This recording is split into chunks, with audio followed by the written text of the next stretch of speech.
faith on the part of you Philippine-based Pharmally officials sa aming komite. And I think it would really, it would really weigh on the decision of the committee through our chair regarding your brother and Mr. Ong. So what say you, Ms. Dargani? I'm speaking to you woman to woman. Good evening, Madam. If I knew where the answer to your questions, I would have answered right away. I wouldn't want to be separated from my mother. I wouldn't want to be separated from my brother. Why would I prolong that?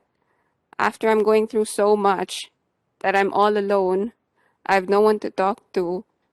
I only had my mom and my brother. If I knew where those documents were, I would have submitted. Why would I want to see my brother go to jail for no crime? Why would I want to be here?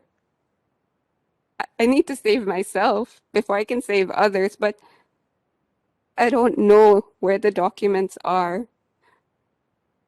I don't know All where to right. find. I don't know where to look because I've not been in any of the transactions. I've not participated in any. All right, Ms. Dargani. And I hope you know that the committee, through our chairman, have supported you in, as you say, trying to save yourself, your own mental health these days. But kasama ng chairman, kasama ng minority leader si Sen Frank, I really strongly advise that with your brother and Mr. Ong, find a way, tulad ng ginawa ng brother nyo na he wrote down the name of the one who allegedly chartered that Celetar chartered flight for you. Find a way, ikaw, brother nyo, si Mr. Ong, find a way among the three of you to communicate to the committee through our chairman the whereabouts, the person in the possession of those documents. Kasi imposibleng they vanished into thin air. And we really just need and want those documents to help complete our investigation. All right, Ms. Dargani, I hope you hear me I loud really and don't know clear. anything, ma'am.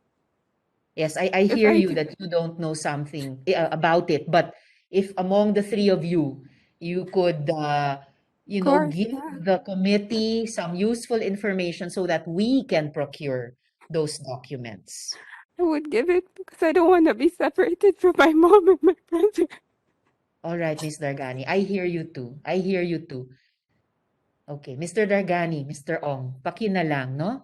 Gawa nyo ng paraan mabigyan ng information yung aming komite sa pamamagitan ng aming chairman. Salamat, Ms. Dargani. Salamat, With Mr. the chair would like to make a recommendation as to what time the next hearing will be, and this will be on the 16th because there are still a lot of documents that we will have to get.